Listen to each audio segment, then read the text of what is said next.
अध्ययन जानकारी प्राप्त करते हैं और पुरातात्विक साक्ष्य से उसकी पुष्टि करते हैं। जैसे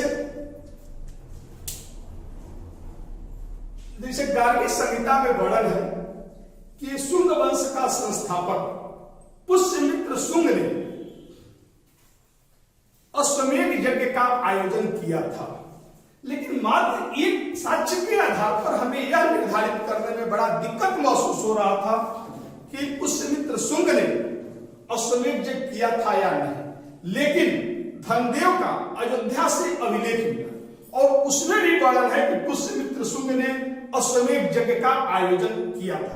यानी लिखित साक्ष्य की पुष्टि पुरातात्विक साक्ष्य ने कर दिया, इसलिए अब कहीं दिक्कत महसूस नहीं होता है और आज ये हमें पता चल जाता है कि पुष्यमित्र शुंग ने अश्वमेध यज्ञ का आयोजन किया था। यह अर्थात ऐतिहासिक काल का अध्ययन हम लिखित साक्ष्य और पुरातात्विक साक्ष्य दोनों आधारों पर करते हैं और यह काल 6ठी शताब्दी ईसा पूर्व से 600 BC से आज तक का काल ऐतिहासिक काल के अंतर्गत आता है। तो दोस्त, इस तरह इतिहास का अध्ययन करने के लिए 3 भागों में विभक्त किया गया है: प्रागैतिहासिक काल, आद्यैतिहासिक काल और ऐतिहासिक काल। प्रागैतिहासिक काल का मानव पढ़ना लिखना नहीं जानता था, इसका अध्ययन पुरातात्विक साक्ष्यों के आधार पर किया जाता है और इस काल के अंतर्गत पाषाण काल और ताम्रपाषाण काल आता है।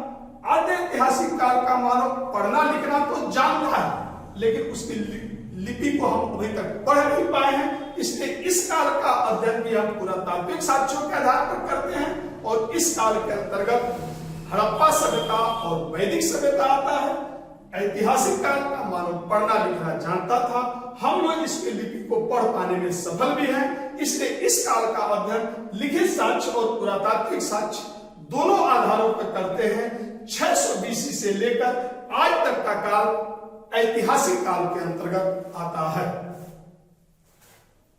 एक टॉपिक हम लोगों ने पढ़ा था कि प्रागैतिहासिक काल, पहला इतिहास का काल जो है प्रागैतिहासिक काल है और इसमें हमने बताया था कि प्रागैतिहासिक काल के अंतर्गत पाषाण काल और ताम्रपाषाण काल आता है। तो हम लोग शुरू कर रहे हैं पाषाण काल से, यहीं से वास्तव में इतिहास की शुरुआत होती है। तो हम लोग भी पाषाण काल से ही इतिहास की शुरुआत कर रहे हैं। पाषाण काल ऐसे काल को कहा जाता है जिस काल का मानव पढ़ना लिखना जानता है। कहां तक कुछ गए थे? तो हम लोग पाषाण काल का अध्ययन करेंगे, यहीं से इतिहास की शुरुआत होगी। पाषाण काल ऐसे काल को कहा जाता है जिस काल का मानव केवल और केवल पत्थरों का प्रयोग करता था, अर्थात जिस काल का मानव को केवल और केवल पत्थरों के बारे में जानकारी थी, उस काल को पाषाण काल कहा जाता है। चूंकि आधुनिक मानव होमो सेपियंस मानव जो हम लोग मानव है वह कपि समूह मानव की संतान है। हम लोग के पूर्वज जो थे वह बंदरों जैसा, बंदरों के हम लोग वंशज हैं, बंदरों जैसा यानी पशुवत जीवन व्यतीत करते। शुरू में आदिम मानव और पशुओं में कोई अंतर नहीं था। शुरू में हम लोग 4 पैरों पर चलते थे, हम लोग की पूंछ हुआ करते, यानी आधुनिक मानव कब इस समूह मानव की संतान है। तो हमारे पूर्वज शुरू पहले बंदरों जैसा रहते थे, या ये कह लीजिए कि हम लोग बंदरों की ही संतान है। तो शुरू में मानव चौपाया था, उसकी पूंछ हुआ करती थी। उस समय की जलवायु आर्द्र थी। आर्द्र जलवायु में बारिश खूब होता है और मौसम स्वास्थ्य के लिए हानिकारक होता है, इसलिए उस समय जंगल घने थे। चूंकि वर्षा खूब होती थी इसलिए जंगल घने थे और आदिम मानव की जनसंख्या जो थी कम थी, क्योंकि उस समय की जलवायु मानव के अनुकूल नहीं थी। इसलिए उस समय का आदिम मानव घने जंगलों में निवास करता था, जंगली कंदमूल फल फूल खाकर अपना भरण पोषण कर लेता था। लेकिन धीरे धीरे जलवायु शुष्क हुई। जब जलवायु शुष्क हुई तो वर्षा कम होने लगी, जिसके कारण एक तरफ जंगल घटा और चूंकि शुष्क जलवायु मानव स्वास्थ्य के अनुकूल हुई, इसलिए आदिम मानव की जनसंख्या में वृद्धि हुई। तो धीरे धीरे जंगल सिकुड़ने लगा और जनसंख्या बढ़ने लगी। जब जनसंख्या बढ़ी तो आदिम मानव भोजन की तलाश में धीरे धीरे जंगलों से स्थलखंड की तरफ, जंगल के बाहर। जब आदि मानव स्थलखंड पर आए तो उसके लिए खतरे बढ़ गए। चूंकि खतरे बढ़ गया क्योंकि तमाम हिंसक जानवर थे जो उसको मारकर खा सकते थे, तो जब खतरा बढ़ा तो वो चैतन्य हुआ, वो बीच बीच में खड़ा होकर देखने का प्रयास करता कोई हिंसक जानवर तो नहीं। या इसी तरह जो पृथ्वी पर झाड़ झंखाड़ था उसके वह कंदमूल फल फूल तोड़ने के लिए खड़ा होकर कंदमूल फल फूल तोड़ता होगा, तो धीरे धीरे मानव अपने को स्थल पर रहने का अनुकूल बनाने लगा।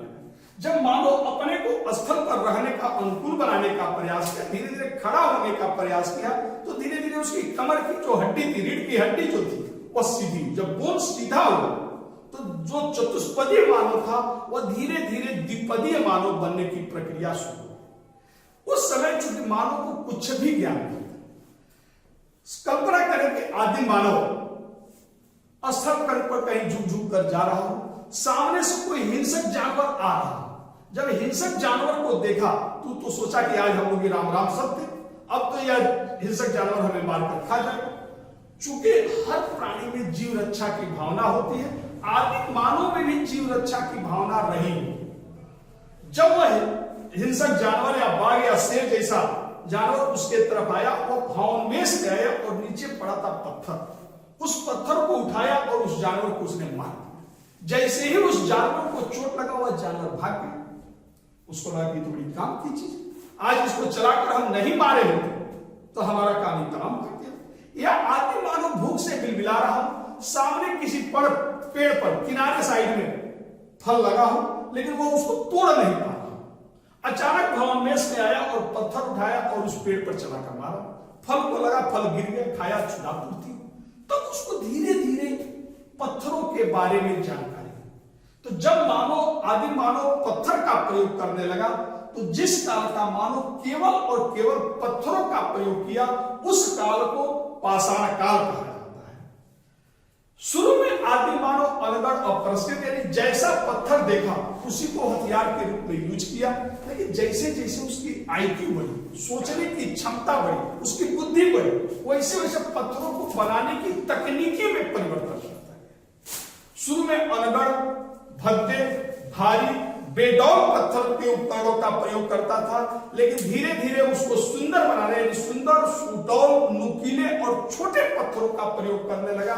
तो पत्थरों को बनाने की तकनीकी में आदि मानव ने जो परिवर्तन किया, उस परिवर्तन के आधार पर पाषाण काल को 3 भागों में विभक्त किया जाता है। पहला है पूरा पाषाण काल। पूरा पाषाण काल यानी प्लेयोलिथिक एज।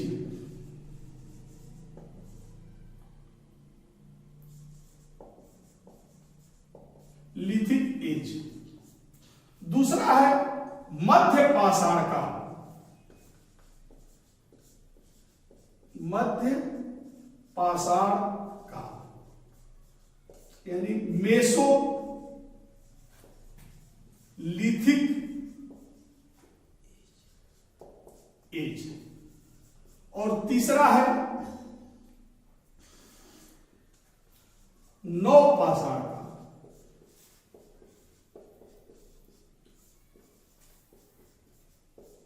यानी नियो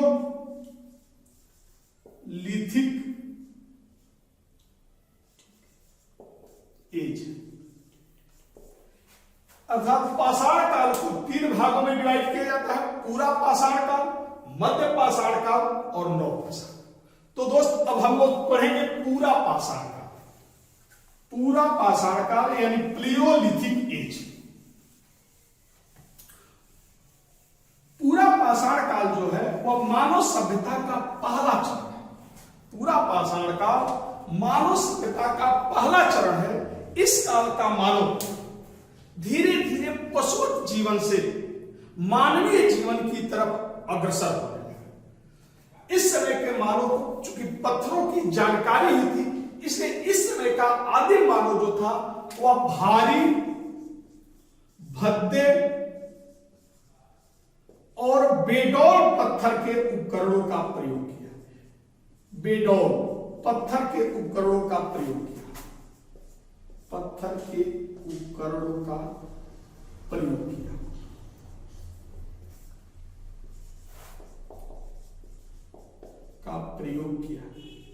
चूंकि इस समय के मानव के पास अभी पत्थरों की जानकारी मिली थी, तो जैसा पत्थर देखा उसी को हथियार के रूप में प्रयोग किया।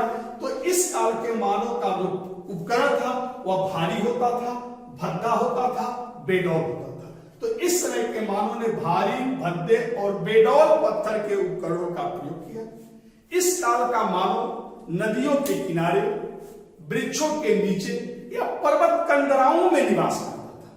यानी अभी इस समय के मानव को आवास की जानकारी नहीं थी, वह आवास बनाना नहीं जानता था, वह पूरी तरह प्रकृति पर निर्भर था। वह नदियों के किनारे रहता था, पर्वत कंदराओं में रहता था या वृक्षों के नीचे अपना गुजर बसर करता था। इस समय का मानव जिन पर्वत कंदराओं में रहा है, अधिकांश के साक्ष्य प्राप्त हुए। जैसे मध्य प्रदेश के भीमबेटका नामक स्थल से चित्रित शैलाश्रय का साक्ष्य मिला है।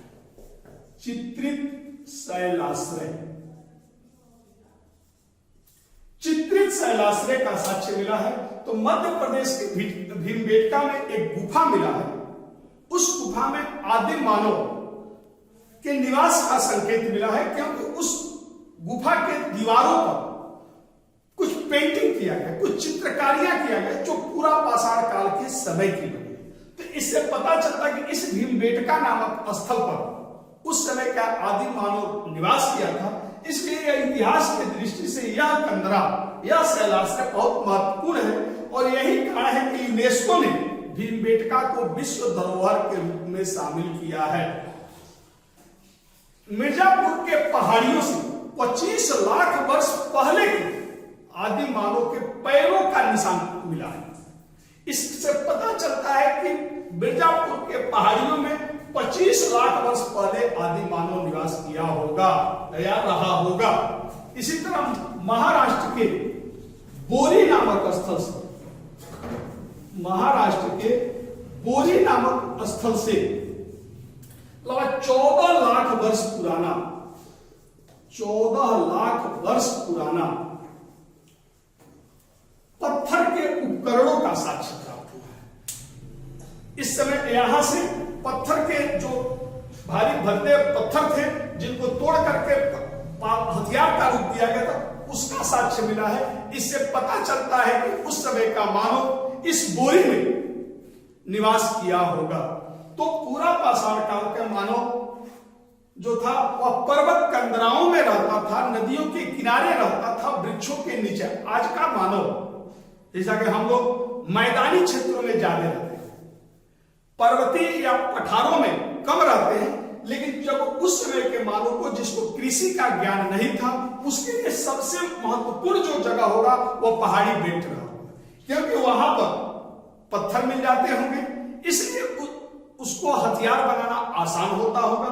वहां पर छिपने के लिए कंदराएं मिल जाती थी, वहां झाड़ झंखाड़ होते थे, जहां से उस समय के आदिम मानव को शिकार करने के लिए जानवर मिल जाते थे, या कंदमूल फल फूल मिल जाता था, जिससे शिकार करके या कंदमूल फल फूल को इकट्ठा करके अपना भरण पोषण कर लेता था। तो मैदानी क्षेत्र के बजाय पथरीले क्षेत्र उस समय के मानव के लिए रहने का सबसे उपयुक्त जगह था। यही कारण है कि अधिकतर जो साक्ष्य मिले भी वो पथरीले क्षेत्रों से मिले हैं। तो इस समय का मानव जंगली जानवरों का शिकार करके या कंदमूल फल फूल इकट्ठा करके अपना भरण पोषण करना, यानी इस समय का मानव खाद्य पदार्थों का उत्पादक नहीं था। यानी खाद्य पदार्थ का उत्पादक नहीं था, खाद्य पदार्थ का उत्पादन करना नहीं जानता था, बल्कि खाद्य पदार्थ का संग्राहक था। यानी वह जंगली जानवरों का शिकार कर लेता था या कंदमूल फल फूल इकट्ठा कर लेता था और उसी से अपना भरण पोषण करता था। अभी उसे आवास बनाने की जानकारी भी नहीं थी। और सबसे बड़ी चीज है कि भारत में अभी तक कहीं से भी पूरा पाषाण कालीन मानव का कोई अस्थिपंजर नहीं मिला है। कोई मानव कंकाल नहीं मिला। उस समय के मानव ने जो अपना अवशेष छोड़ा, जैसे पैरों का निशान, पत्थर के उपकरण, कंदराओं पर पेंटिंग, उसी से हम पूरा पाषाण काल के बारे में जानकारी प्राप्त करते हैं। ओके, हाँ, तो दूसरा काल हम लोग का है मध्य पाषाण काल। मध्य पाषाण काल, मेसोलिथिक एज। तो पूरा पाषाण काल के बाद धीरे धीरे मानव मध्य पाषाण काल में प्रवेश किया। मध्य पाषाण काल, शुरू में पाषाण काल को दो ही भागों में विभक्त किया गया था। पूरा पाषाण काल यानी पहले का पाषाण काल, और नव पाषाण काल या उत्तर पाषाण काल यानी बाद का पाषाण काल। लेकिन बाद में कुछ ऐसे साक्ष्य मिले जिसमें पूरा पाषाण काल की भी विशेषताएं थी और नव पाषाण काल की भी विशेषताएं थी। चूंकि दोनों की विशेषताएं जिस काल के बारे में मिली, उस काल को फिर बाद में एक नया नाम दे दिया गया, मध्य पाषाण काल, मेसोलिथिक एज। इस समय का मानव भी खाद्य पदार्थों का उत्पादक नहीं था, यानी अभी भी मानव खाद्य पदार्थ का संग्राहक था। यानी अभी भी मानव कृषि करना नहीं जानता था, खेती करना नहीं जानता। जो अपने आप कंदमूल, फल फूल इकट्ठा हो जाते थे, उसको वह इकट्ठा करता था या जंगली जानवरों का शिकार करता था और उसी से अपना जीवन यापन करता था। यानी इस समय का मानव अभी खाद्य पदार्थ का संग्राहक था। इस समय का मानव छोटे छोटे पत्थर के उपकरणों का प्रयोग किया, जिसको लघु पाषाण उपकरण या माइक्रोलिथ कहा जाता है। तो इस काल का मानव छोटे छोटे पत्थर के उपकरणों का प्रयोग किया, पत्थर के उपकरणों का प्रयोग किया, उपकरणों का प्रयोग किया। तो इस समय का मानव जो था वह छोटे छोटे यानी पत्थरों के उपकरणों को बनाने में धीरे धीरे तकनीकी परिवर्तन किया। पूरा पाषाण काल में जैसा पत्थर मिला उसी को हथियार के रूप में यूज किया। यानी पूरा पाषाण काल का मानव भारी पत्थर के प्रयोग किया, लेकिन मध्य पाषाण काल तक आते आते मानव के आईक्यू में वृद्धि हुआ। अब वह पत्थर छोटे छोटे और नुकीले पत्थर के उपकरणों का प्रयोग किया, जिससे दूर तक के जानवरों का आसानी से शिकार कर सके। तो इस काल की एक तीसरी विशेषता है कि वह छोटे छोटे पत्थर के उपकरणों का प्रयोग किया। भारत में इसी काल से मानव अस्थिपंजर मिलने लगता है। जैसा कि मैंने बताया था कि पूरा पाषाण काल के मानव का कोई अस्थिपंजर नहीं मिला है। पूरा पाषाणकालीन मानव का अस्थिपंजर पहली बार मध्य पाषाण काल से ही हमें प्राप्त होने लगा है। सबसे प्राचीनतम मानव अस्थिपंजर का साक्ष्य उत्तर प्रदेश के प्रतापगढ़ जिले के सराय नाहर और महदहा से प्राप्त हुआ है। तो भारत में सबसे पुराना मानव अस्थिपंजर उत्तर प्रदेश के प्रतापगढ़ जिले के सराय नाहर और महदहा से प्राप्त हुआ है।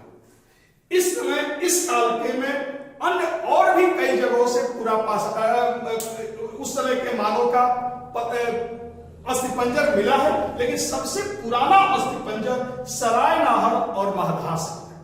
इस समय का मानव धीरे धीरे पशुपालन के तरफ अग्रसर होगा, क्योंकि इस समय मानव के पशुपालन का साक्ष्य भी मिला हुआ है। सबसे प्राचीनतम पशुपालन का साक्ष्य राजस्थान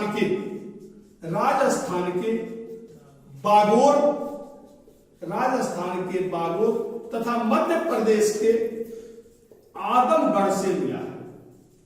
सबसे प्राचीनतम मानव पशुपालन का साक्ष्य राजस्थान के बागोर और मध्य प्रदेश के आदमगढ़ से मिला है। यहां से और पशुपालन में भी संभवतः मानव सबसे पहले कुत्ते का पालन किया होगा, क्योंकि उस समय के आदिम मानव का जीवन मुख्यतः शिकारी जीवन था और शिकारी जीवन में कुत्ते की बहुत महत्वपूर्ण भूमिका होती है। उस समय का आदि मानव जिस पर्वत कंदरा के पास या जहां भी निवास किया होगा वहां पर वह शिकार करके आता होगा। जो वह शिकार करके मीट खाया वह खाया और जो बचा वह फेंक दिया। और जैसा कि आप जानते हैं कि कुत्ते का मांस से बड़ा मधुर संबंध होता है। जहां मांस होता है, मीट होता है, वहां कुत्ता अपने आप पहुंच जाता है। तो जहां पर आदि मानव रहा होगा, जो मीट अवशेष बचा उसको वह बाहर फेंक दिया और कुत्ता देखा होगा तो उसको खाया होगा। धीरे धीरे कुत्ता देखा कि यहाँ पर डे मीट छोड़ा जा रहा है तो वहीं पर वह निवास करने लगा। अब कल्पना करेंगे आदि मानव रात्रि को गहरी नींद में सो रहा होगा, दिन भर वह शिकार किया होगा, मारा मारा फिरा होगा, फिर रात्रि को जब भोजन किया तो गहरी नींद में सोया होगा। संयोग से उसी समय कोई हिंसक जानवर उस कंदरा की तरफ गया होगा। कुत्ता ने जब देखा और भौंकने लगा। आदि मानव के नींद में खलल पड़ी होगी, कुत्ते के शोर से वो उठा होगा। तब तक देखा होगा सामने की बाघ या कोई हिंसक जानवर। अब जब वो हिंसक जानवर को देखा तो अपने साथियों को जगाया होगा और उस हिंसक जानवर को भगाया होगा। तब उसे लगा कि यह कुत्ता तो बड़ा काम की चीज है, अगर यह भौंका नहीं होता, हमारी नींद तोड़ा नहीं होता तो आज तो हमारी राम राम सत्य हो गया। या आदि मानव जब शिकार के लिए गया साथ साथ पीछे के लिए कुत्ता भी लग गया और जब किसी जानवर को मारने के लिए दौड़ाया होगा कुत्ता पहले ही जानवर को दबोच लिया। तो अब इस तरह पहले तो वह कुत्ते के लिए ऐसे मीट फेंकते तो अब कुत्ते को खिलाने के लिए फेंक रहे और इस तरह धीरे धीरे मानव सबसे पहले कुत्ते का पालन करना सीखा। जब कुत्ते का पालन करना सीखा तो धीरे धीरे वो अन्य जानवरों को भी पालन करने लगे। तो इस समय का मानव धीरे धीरे पशुपालन की तरफ भी अग्रसर होने लगा। लेकिन अभी भी मानव को न तो कृषि का ज्ञान था और न ही अभी आवास बनाना जानता था। यानी इस समय का मानव भी पर्वत कंदराओं में या गुफाओं में, नदियों के किनारे या वृक्षों के नीचे ही निवास किया होगा। तो यह है दोस्तों मध्य पाषाण का, इसकी मुख्य विशेषता थी इस समय का मानव खाद्य पदार्थ का संग्राहक था। इस समय का मानव छोटे छोटे पत्थर के उपकरणों का प्रयोग किया। प्रतापगढ़ जिले के सराय नाहर और महादहा से सबसे पुराना अस्थिपंजर मिला है और भारत में मानव अस्थिपंजर पहली बार मध्य पाषाण काल से ही प्राप्त होता है। और इस समय का आदि मानव धीरे धीरे पशुपालन के तरफ भी अग्रसर हुआ होगा। सबसे पुराना पशुपालन का साक्ष्य राजस्थान का बागोर और मध्य प्रदेश का आदमगढ़ से मिला है। अब काल और या उत्तर पाषाण, तो पाषाण काल का जो तीसरा चरण है वह नव पाषाण काल या उत्तर पाषाण काल। तो अब हम लोग दोस्तों पढ़ेंगे उत्तर पाषाण काल। तो नव पाषाण काल, नव पाषाण काल या उत्तर पाषाण काल, उत्तर पाषाण काल या इसको हम लोग कहते हैं नियोलिथिक एज। तो नव पाषाण काल या उत्तर पाषाण, तो नव पाषाण काल या उत्तर पाषाण काल दोस्त पाषाणकालीन सभ्यता का अंतिम चरण है। इस समय तक आते आते मानव कृषि करना जान, यानी इस काल का मानव खाद्य पदार्थों का संग्राहक नहीं बल्कि खाद्य पदार्थ का उत्पादक बन गया। खाद्य पदार्थ का उत्पादक बन गया, उत्पादक बन गया। यानी वह कृषि का ज्ञान पहली बार भारत में नव पाषाण काल में ही। जैसा आप लोगों ने देखा कि जब मानव को पत्थरों के बारे में जानकारी हुई तो उस समय के आदि मानव में क्रांतिकारी परिवर्तन हुआ, क्योंकि इसके पहले मानव पूरी तरह पशुवत जीवन व्यतीत करता था, पूरी तरह प्रकृति पर आश्रित था। जब पत्थर का ज्ञान हुआ तो धीरे धीरे मानव का जीवन सुविधाजनक हो गया, शिकारी जीवन की शुरुआत हुई। वैसा ही एक आमूल परिवर्तन किया कृषि का ज्ञान। तो इस समय का मानव धीरे धीरे कृषि का ज्ञान हो गया। इस समय का मानव खाद्य पदार्थों का उत्पादक बन गया। भारत में खाद्य पदार्थ का सबसे प्राचीन, कृषि का सबसे प्राचीनतम साक्ष्य पाकिस्तान के बलूचिस्तान बलूचिस्तान प्रांत के मेहरगढ़ से प्राप्त हुआ है। मेहरगढ़ भारत में सबसे प्राचीनतम कृषि का साक्ष्य मेहरगढ़ से मिला। और दोस्त जानकर आप लोगों को बड़ा आश्चर्य होगा कि आज भी मेहरगढ़ में, पाकिस्तान के मेहरगढ़ में बहुत ज्यादा कृषि होती है। आज भी वहां पर इसको धान का कटोरा कहा जाता है। और भारत में कृषि का सबसे पुराना साक्ष्य यहीं से मिला। मेहरगढ़ से गेहूं, जौ और कपास की खेती का साक्ष्य प्राप्त हुआ है। तो इस समय का मानव को कृषि का ज्ञान, जब मानव को कृषि का ज्ञान हुआ तो पहले आदि मानव पथरीले क्षेत्रों में रहता था, लेकिन जब वह खेती करना शुरू किया तो धीरे धीरे वह मैदानी क्षेत्र की तरफ, यानी पहाड़ों से नीचे उतरा और मैदानी क्षेत्र में प्रवेश किया। क्योंकि खेती पथरीले क्षेत्रों में नहीं होती है, मैदानी क्षेत्र में होती है। तो जब आदि मानव मैदानी क्षेत्र में यानी खुले आकाश के नीचे आ गया, तब उसको रहने के लिए आवास की आवश्यकता महसूस हुई। तो उस समय और आवश्यकता आविष्कार की जननी होती है। मानव जिन चीजों की आवश्यकता महसूस करता है, अंततः किसी न किसी तरह उसे प्राप्त ही कर लेता है। आप लोग जैसा कि कंपटीशन निकालना चाहते हैं तो कहीं ना कहीं आप लोग उसके लिए प्रयासरत होंगे, और अगर प्रयासरत होंगे तो कंपटीशन जरूर क्वालिफाई करेंगे। क्योंकि मानव जो सोच चाहता है अंततः उसको ढूंढ निकालता है। आवश्यकता आविष्कार की जननी है। तो उस समय का मानव जब जमीन पर आया, जब मैदानी क्षेत्र में आया, खुले आकाश के नीचे आया, तो जाड़ा, गर्मी और बरसात से बचने के लिए उसे आवास की आवश्यकता महसूस हुई। तो पहली बार भारत में इसी काल में मानव घास फूस की झोपड़ी डालकर आवास बनाने की विधि से परिचित हुए। यानी इस समय का मानव को आवास बनाने की विधि का ज्ञान है। तो पहली बार मानव को आवास बनाने की विधि का ज्ञान, विधि का ज्ञान। तो इस तरह आदि मानव को आवास बनाना जान गया, आवास बनाने लगा। अब उसने रोटी और मकान की व्यवस्था कर दिया। तीसरी मानव की आवश्यकता महसूस होती है कपड़ा। अभी तक मानव या तो नग्न रहता था, या वृक्षों के पत्ते या जंगली जानवरों के खाल से शरीर को ढककर जाड़े, गर्मी और बरसात से अपनी रक्षा करता था।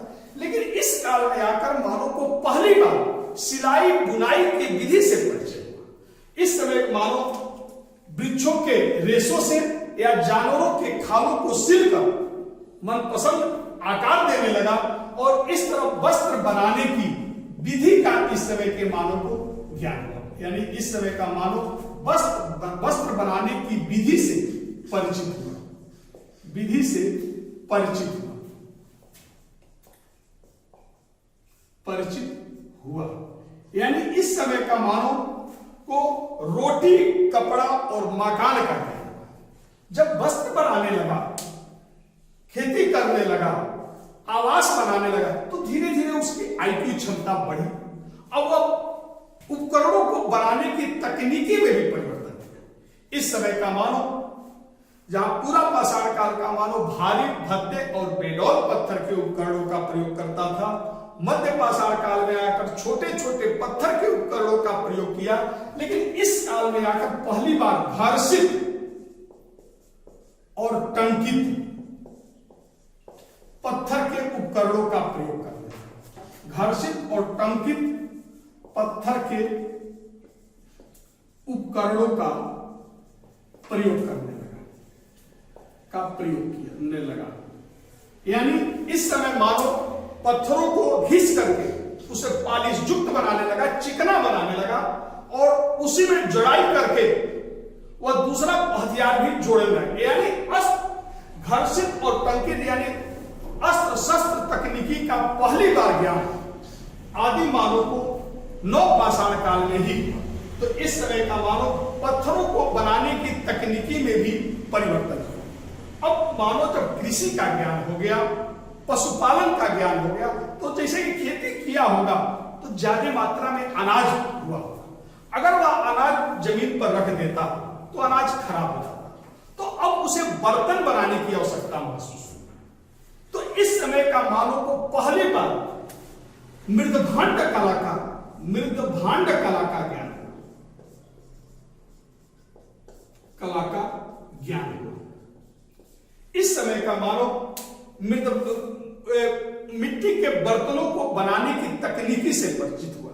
यानी शुरू में आदिम मानव गीली मिट्टी को हाथ से बर्तन का शक्ल दिया होगा और धूप में पकाया होगा, लेकिन जैसे जैसे उसकी क्षमता बढ़ी अब वह धीरे धीरे चाक से मिट्टी का बर्तन बनाने लगा और अग्नि में पकाने लगा। तो इस समय मृदभांड कला का पहली बार ज्ञान नवपाषाण काल में हुआ।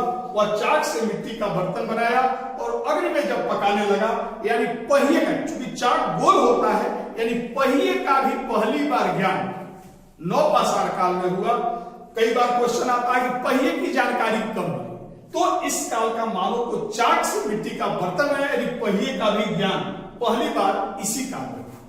आदिम मानव जहां पर रहता होगा, खेती करता, तो अकेले नहीं खेती करता, वह समूह में आया होगा, जंगलों को साफ किया होगा, कृषि योग्य भूभाग बनाया और साथ साथ वह खेती किया होगा। तो वही खेत के किनारे वह रहने के लिए झोपड़ी भी बनाने लगा। और जब धीरे धीरे कई सारी झोपड़ियां एक जगह बनने लगी तो धीरे धीरे ग्रामीण संस्कृति का उद्भव। तो भारत में पहली बार ग्रामीण संस्कृति का विकास हुई नवपाषाण काल। तो इस समय भारत में ग्रामीण संस्कृति का पहली बार विकास हुआ। ग्रामीण संस्कृति का पहली बार विकास, संस्कृति का पहली बार विकास इसी काल में हुआ। इस काल का मानव अब गांव में रहने लगा। तो जब गांव में रहने, यानी धीरे धीरे अब उसको हर सुख सुविधाओं की चीजों की जानकारी होने लगी। तो जब उसको गांव में रहने लगा, IQ बढ़ा, तो फिर मानव धीरे धीरे यह सोचा कि हम मरने के बाद कहां जाते हैं। यानी यह जब मनुष्य के दिमाग में जब सोचने की क्षमता बढ़ती है तो वह सोचता है कि मैं कहां से आया और मरने के बाद कहां जाऊंगा। या उस समय जो दिन होती थी, रात होती थी, अचानक मौसम में परिवर्तन, कभी बारिश होने लगती थी, कभी ठंडा पड़ने लगता था, कभी गर्मी पड़ने लगती थी। तो वो सोचा कि यह परिवर्तन कैसे होगा, और मानव जिन प्रश्नों का उत्तर नहीं दे पाता है मान लेता है कि उसको ईश्वर ने बनाया। तो उस समय के मानव भी धीरे धीरे ईश्वर के अस्तित्व में विश्वास करने लगा और उसको लगा कि जो भी यह दैवी आपदाएं आती है वह ईश्वर क्रोधित होता है तो हमें यह दैवी आपदा है। यानी धीरे धीरे मानव तमाम विश्वास और अंधविश्वासों से परिचित, अब वह इन देवताओं को खुश करने का प्रयास करने लगा और प्रकृति के जो भी रहस्य देखा उनको वह देवता मानकर धीरे धीरे पूजा भी करने लगा।